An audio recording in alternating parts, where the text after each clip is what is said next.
En direct de chez vous, Jean-Michel Lamazerolle, RCF Charente. Bonjour à toutes et à tous, bienvenue dans En direct de chez vous, aujourd'hui à Marcillac-Lanville et plus particulièrement à Marcillac. Nous sommes dans la mairie de Marcillac et nous avons la joie d'être reçus par Madame le maire, Madame Roy Plantevigne, et nous allons évidemment lui demander où nous nous trouvons dans ce coin de Charente. Coin, c'est pas le mot juste, hein. Et on va voir qu'il y a mille et une choses magnifiques dans cette belle région. Madame le maire, bonjour. Bonjour. Alors dites-nous. Déjà, merci de venir nous rencontrer. Où sommes-nous ? Nous sommes dans le Rouillaquet, et au nord de Angoulême. Voilà, 12 km de Rouillac, mais très proche également de Aigre, qui n'est plus la même communauté de communes. Nous sommes vraiment une frontière, je dirais. Alors, Marcillac-Lanville.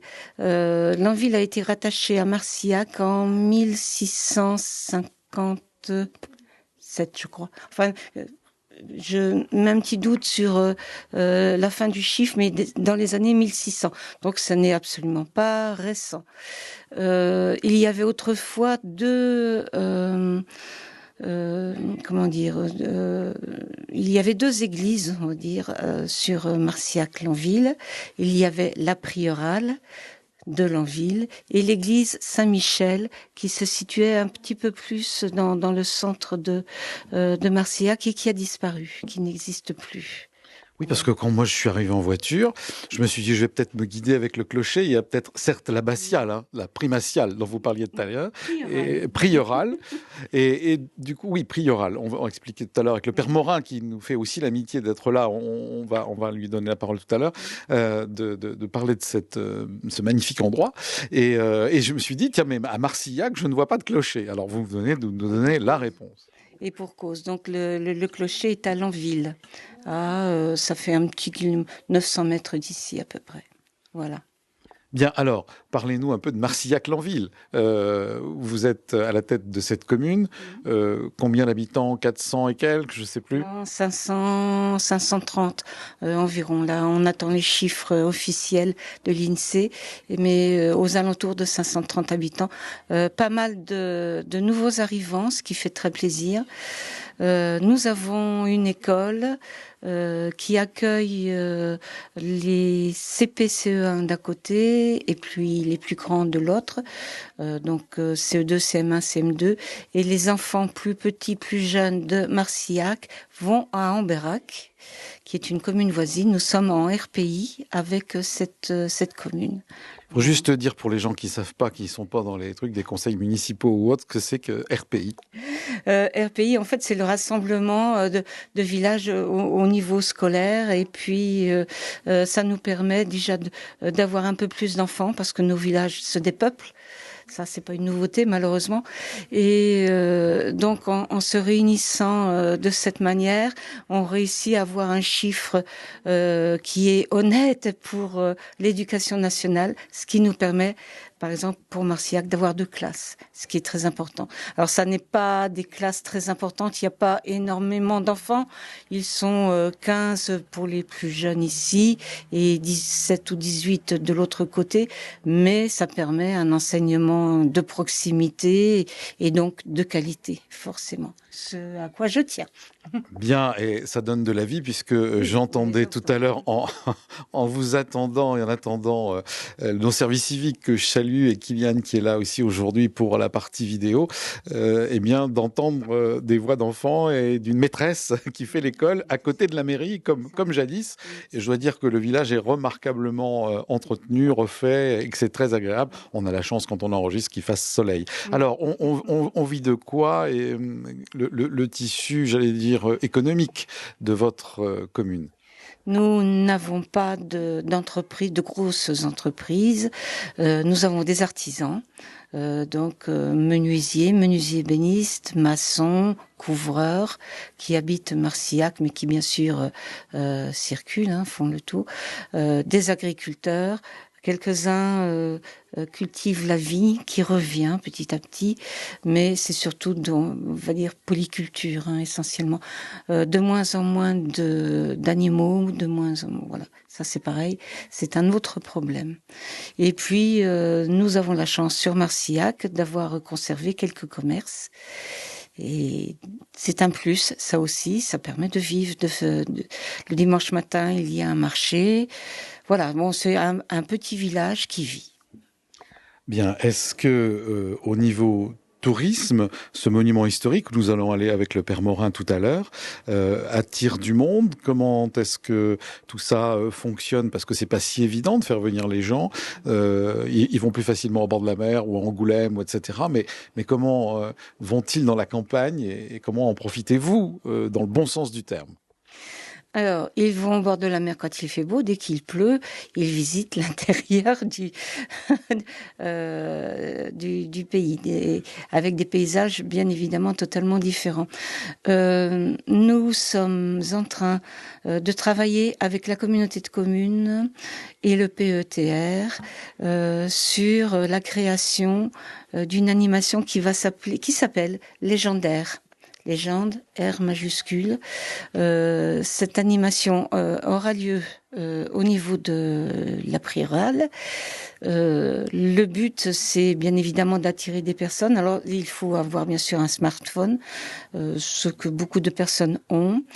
Et avec des lunettes en 3D, les visiteurs pourront découvrir ou redécouvrir la vie d'un moine, le quotidien d'un moine sur une journée.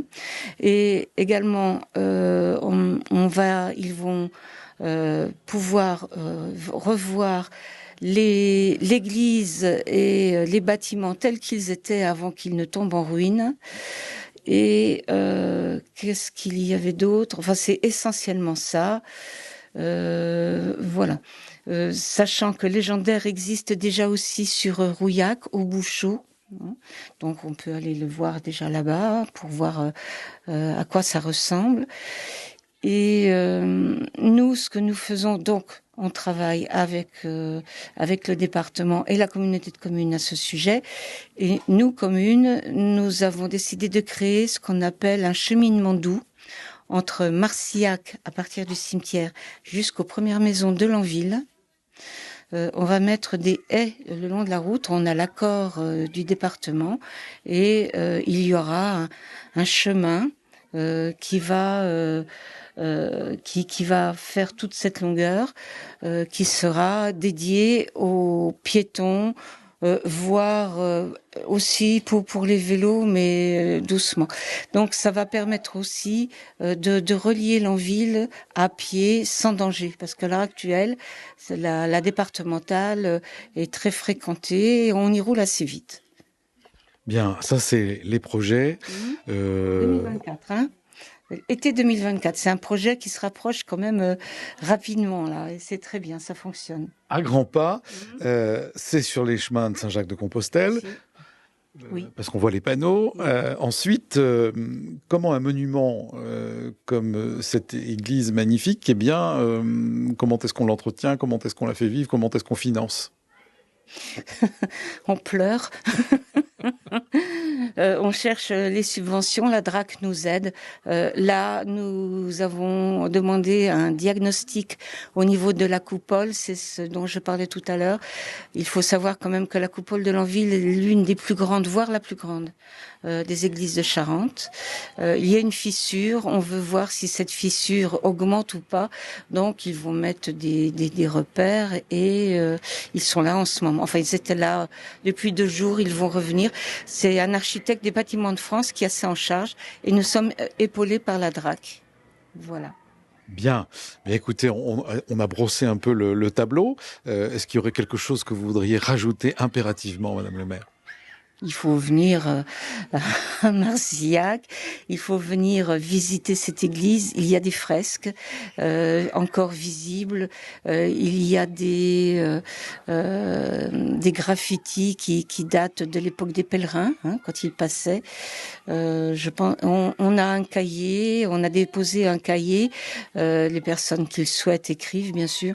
On a vraiment de très jolis et de très gentils retours. L'église est toujours ouverte, je ne la ferme pas, pour 2 raisons. J'estime c'est un point de vue, une église doit être ouverte. Ça, c'est une première chose. La seconde chose, les objets de valeur ne sont pas dans l'église. Donc, ne peuvent pas attirer des gens qui seraient peut-être éventuellement preneurs d'une chose ou d'une autre. Donc, non, ça, non. Et le fait qu'elle soit ouverte jour et nuit, fait que je le vois sur les écrits, vous le verrez en y allant, je le vois sur les écrits que les gens apprécient. Vraiment ça. C'est aussi un accueil, c'est une forme d'accueil. Voilà. Oui, puis c'est un lieu où on peut, même si on n'est pas croyant, se recueillir, un lieu hors temps qui nous plonge dans l'histoire. Oui.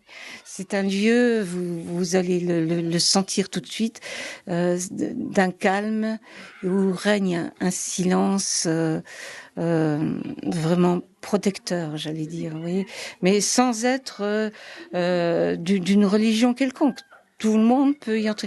C'est mon point de vue. Peut-être que au niveau de, je ne sais pas, au niveau des prêtres, j'ai un beau-frère qui était également prêtre, avec qui je discutais de ça. Il m'a dit, mais t'as raison, continue.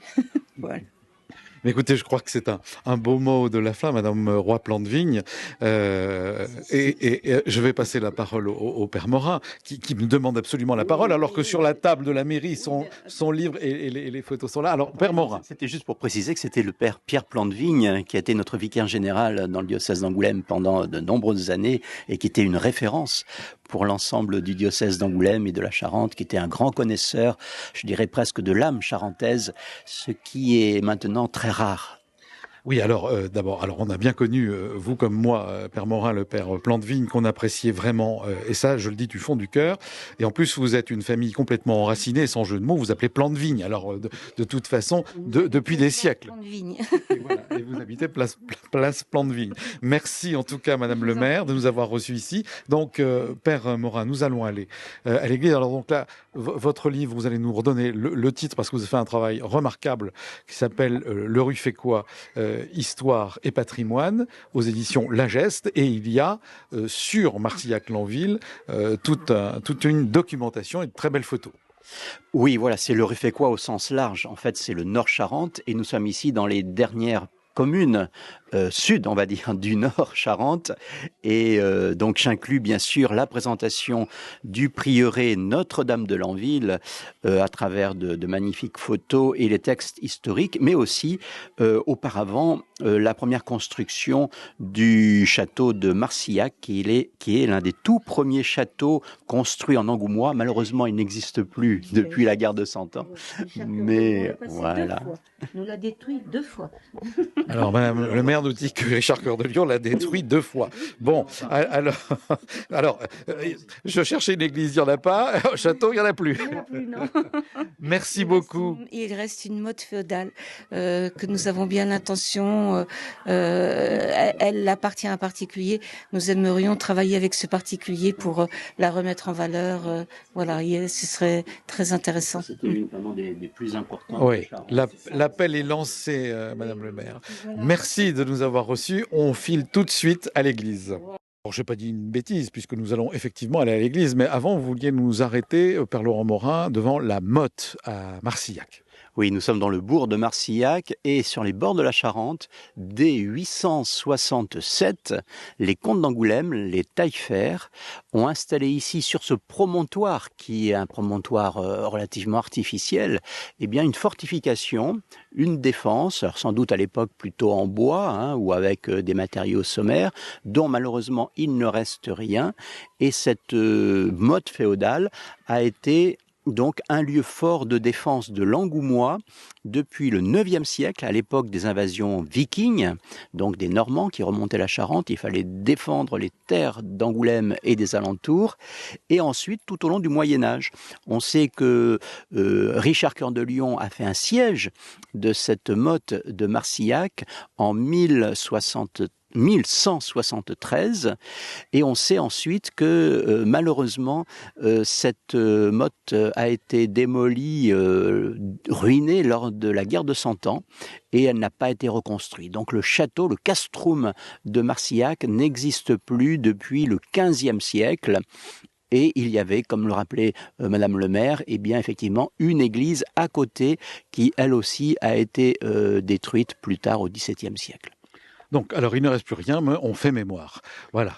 Et on va donc là où il y a encore un patrimoine exceptionnel, c'est à 1 kilomètre d'ici, au village de Lanville. Cette fois, on est parti.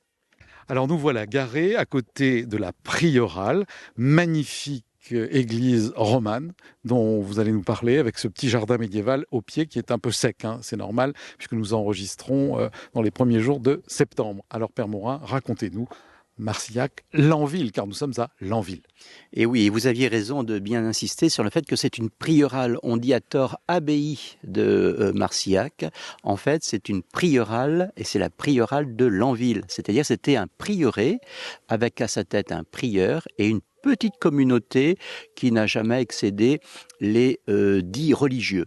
Alors, ce n'était pas des moines, c'était des chanoines de Saint-Augustin. C'est-à-dire qu'ils avaient une vie communautaire, ils avaient une prière commune, des célébrations en commun, mais ils pouvaient sortir aussi dans la journée pour leur activité pastorale ou activité aussi d'organisation territoriale de l'espace autour de ce bâtiment, autour donc de leur communauté, chanoines réguliers de Saint-Augustin. Ils ont été fondés ici, vous le disiez, au XIIe siècle, l'époque de cette magnifique abside semi-circulaire qui a été ensuite, on voit, surmontée au XVe siècle pour la défense, pour se protéger dans les périodes de troubles, d'invasion. Mais on a quand même encore aujourd'hui l'église romane des origines de ce prieuré, donc qui remonte en 1120 environ, donc à peu près contemporain, pour faire simple, de la cathédrale d'Angoulême, donc premier tiers du XIIe siècle. Oui, ça nous dit bien les choses. On va avancer pour aller voir les ruines de l'ancien cloître. Vous parliez des chanoines réguliers de Saint-Augustin. J'allais dire que ceux que nous avons en Charente, qui sont entre autres à Montbron, eh bien c'est pareil. Ce ne sont pas des moines. Ils sont religieux, ils ont des offices et ils ont une vie sur les paroisses et ils animent les paroisses. Voilà, et ici donc à Marcillac-Lanville, ils ont été présents à Lanville plutôt jusqu'en 1790, donc jusqu'à la Révolution française. Donc ils sont restés environ 8 siècles, une présence chaotique bien sûr en fonction des événements, des guerres, des épidémies, mais ils sont quand même restés ici pendant 8 siècles. À noter que ce prieuré était dédié à Notre-Dame, on parle du prieuré Notre-Dame de Lanville, mais l'église, elle, c'est l'église Saint-Maur, du nom d'un disciple de Saint-Benoît. Alors ici, on voit la beauté des modillons, des chapiteaux romans, des arcatures en plein cintre qui éclairent, toutes ces baies éclairent l'intérieur du chœur et donnent bien sûr une lumière le matin qui est des plus touchantes. Une église qui était aussi fortifiée. J'ai vu quelques restes comment dire, pas des chauguettes, mais d'endroits où on pouvait balancer des machicoulis. Des machicoulis, voilà, je cherchais le nom. Et là, on passe derrière l'église. Et là, c'est vraiment, Madame le maire nous a donné d'ailleurs des tas de papiers. Ça a servi de grange, ça a été inondé par les eaux. On voit qu'il y a eu un grand fossé pour drainer afin que l'eau n'envahisse plus cet ancien cloître. J'avoue que c'est assez magique comme endroit parce que même si ce sont des ruines, on sent une sorte de présence à travers les restes de cet endroit religieux. Voilà, nous sommes là devant l'ancienne salle capitulaire ou salle du chapitre. On voit le départ des voûtes qui malheureusement n'existent plus. C'était des voûtes en ogive qui animaient cette salle avec plusieurs travées, environ 9 travées visiblement, et le cloître s'ouvrait de ce côté-ci. Nous sommes au nord de l'église priorale aujourd'hui, et on voit bien le départ des arcatures en ogive qui donnaient donc ce cloître aujourd'hui disparu. Bien, alors maintenant nous allons aller à l'intérieur de l'église. Donc là, nous sommes devant l'entrée de l'église qui a été refaite au 19e siècle. Elle a été rabotée un peu de peut-être 4 mètres en recul de ce qu'était l'entrée principale. C'est ça, il manque la première travée occidentale. La façade romane du XIIe siècle n'existe plus malheureusement, refaite extrême fin du XIXe comme vous le disiez fort justement. Et dans cette cour qui était la cour commune du prieuré, on a encore sur ce côté-ci, donc à notre gauche, l'ancien logis du prieur qui a été ensuite habité dans les années 2000 jusqu'à 2015 par une communauté, les Frères de la Résurrection. C'est un bâtiment du XVe siècle pour l'essentiel, avec des grandes caves voûtées, et on va y jeter un œil tout à l'heure. Et de l'autre côté, bien sûr, la partie communautaire qui, elle, a disparu, comme on le disait. Ben oui, on a visité les ruines. Alors là, on fait le tour parce qu'on ne rentre pas par cette porte principale qui est d'ailleurs un peu cachée. On rentre sur le côté de l'abbaye, donc on fait le tour. Elle est comment dire, elle est plantée là, elle est impressionnante de puissance, pas de majesté, mais de puissance en tout cas, elle est magnifique. Oui, avec son clocher carré qui se trouve à l'intersection des 2 bras du transept, donc de l'axe nord-sud et de l'axe est-ouest, et cette tour du clocher est soutenue par la fameuse coupole dont Madame le maire nous parlait tout à l'heure, une des plus vastes de l'art roman saintongeais angoumois et d'Angoumois, qui aujourd'hui donc est quelque peu fragilisée. On voit effectivement quelques failles dans cette magnifique coupole sur pendentif qui porte le clocher. Alors, on voit qu'il y a eu des récents travaux pour restituer un peu l'endroit de façon moderne, puisque je vois qu'il y a une couronne de lumière tout à fait moderne. Elle est presque en forme de croix grecque, cette église. Nous sommes montés, il y a 2 marches sous cette coupole, d'où pend ce magnifique lustre. L'autel est un petit peu en retrait, et au fond, on a le chœur avec de magnifiques vitraux. Les chapiteaux sont sculptés de façon remarquable. On retrouve une frise saintongeaise, j'allais dire, qui fait le tour en pierre sculptée. Et puis, quand on se retourne, on voit cette façade qui a été donc reculée au 19e siècle.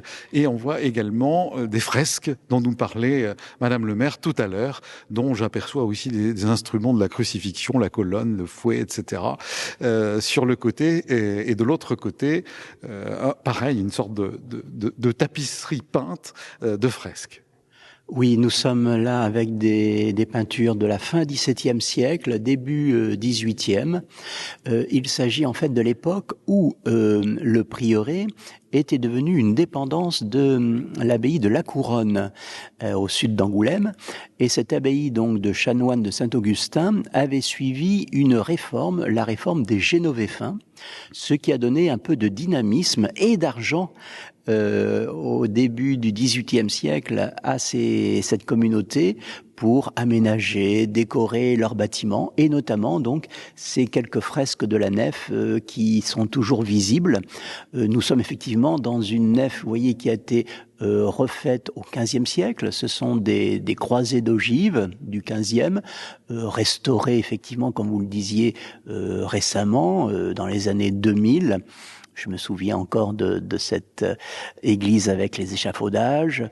On voit très bien le mur du côté sud a tendance un peu à pencher, même fortement à pencher, mais tout cela est consolidé, heureusement pour la nef, avec les travaux donc de Denis Donnement, qui est aussi l'auteur de cette couronne de lumière à la croisée des transepts dans la partie romane. Donc on a une partie ogivale et on a une partie romane dans laquelle se trouvent aussi d'autres fresques notamment dans l'absidiole du transept sud, où l'on voit des personnages, alors là, des fresques plus anciennes, du XVe siècle.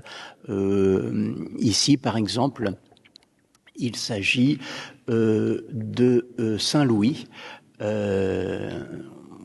qui est tout à fait visible sur ce décor peint. Il faut s'imaginer donc cette priorale quasiment entièrement peinte, que ce soit à la fin du Moyen-Âge comme au début du XVIIIe siècle. Alors c'est un monument à voir absolument et à vivre, j'allais dire. Et maintenant, nous allons aller vers cette maison dont vous nous parliez, qui a été l'endroit où était la communauté de la Résurrection. Donc on y va. Nous voilà dans le bâtiment, dans la cour du bâtiment de cette église dont vous parliez tout à l'heure. On vient de sortir de l'église, on est dans la cour du bâtiment. Racontez-nous cet endroit. Eh bien, c'était le logis du prieur, avec des parties très anciennes. On le voyait tout à l'heure lorsque nous étions à l'extérieur de la façade de l'église priorale. Une partie donc du XVe siècle qui sert aujourd'hui à la communauté de communes du Rouillaquet. Et puis, dans ces grandes dépendances, il y avait même une ancienne halte jacquère qui avait été aménagée pour d'éventuels randonneurs ou des pèlerins de Saint-Jacques. Et au fond, la maison de maître, qui est en fait un très beau corps de logis, fin XVIIe, l'époque donc où les Génovéfains reconstruisent et reprennent en main ce prieuré. Et puis, toutes les dépendances agricoles, les granges, écuries, étables et autres, du côté sud.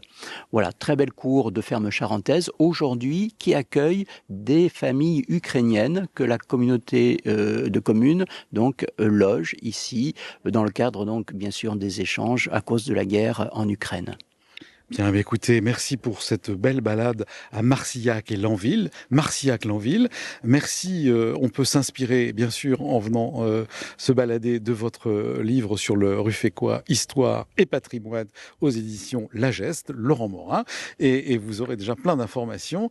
Et c'est vraiment une balade qu'on vous conseille à faire. Et si vous avez envie de méditer un peu, vous rentrez dans l'église, vous faites silence et vous verrez comme c'est merveilleux. Et moi, je vous dis à la semaine prochaine pour une autre émission d'En Direct de chez vous.